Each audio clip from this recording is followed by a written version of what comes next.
Road Not Taken by Robert Frost. Two roads diverged in yellow wood, and sorry I cannot travel both, and be one traveler long I stood, and looked down one as far as I could, to where it bent in the undergrowth. Then took the other as just as fair, and having perhaps the better claim, because it was grassy and wanted wear. Though as for that the passing there, had worn them really about the same, and both that morning equally lay, in leaves no step had trodden black. Oh, I kept the first for another day, yet knowing how way leads on to way, I doubted if I should ever come back. I shall be telling this with a sigh, somewhere ages and ages hence.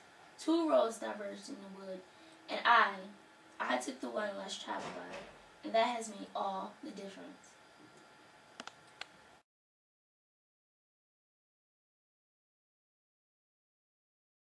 In The Road Not Taken by Robert Frost, there are 4 stanzas, and the rhyming pattern is A-B-A-A-B. It is a symbolic poem of the complications people must face in the course of their lives.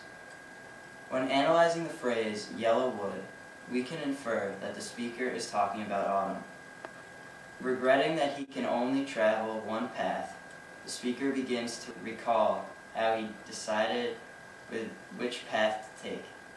He knew that whatever he would choose would leave him forever wondering about what it would be like if he had taken the other one. He eventually chose the path that wanted where.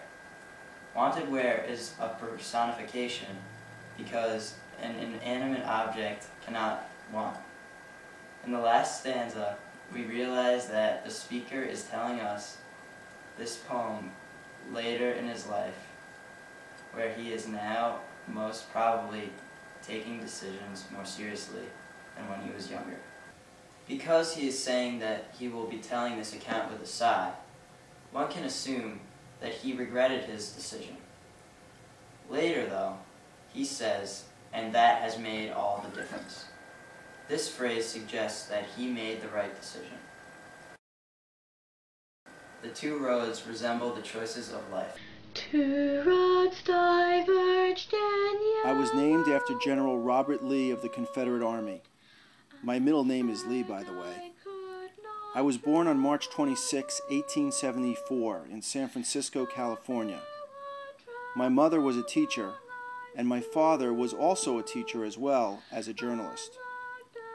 My father became a heavy drinker and gambler in San Francisco, so the family started to have financial problems. My father eventually contracted tuberculosis and died. His wish was to be buried in his hometown in New England. My mom and I made a long journey back to New England to meet his wishes. I had 2 teachers as parents, so naturally, he was exposed to books and reading at a young age. I enjoyed works from Shakespeare and poems from Robert Burns and William Wordsworth. I also began to love nature and the outdoors. I began to write poetry as soon as I was enrolled in high school. After graduating at the head of my class, I went to Dartmouth, but eventually dropped out. I got my big break in 1894 when Independent magazine published My Butterfly and Elegy. I married Eleanor Miriam White on December 19, 1895. In 1900, one of my sons died of cholera, and I was filled with grief.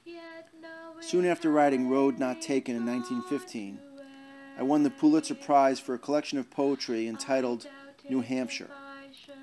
Soon I became struck with grief once again. One of my daughters died in 1934 after the birth of her first child. Eleanor, my wife, died of a heart attack in 1938. Finally, another one of my daughters committed suicide. 2 years later, January 29, 1963 to be exact, I died.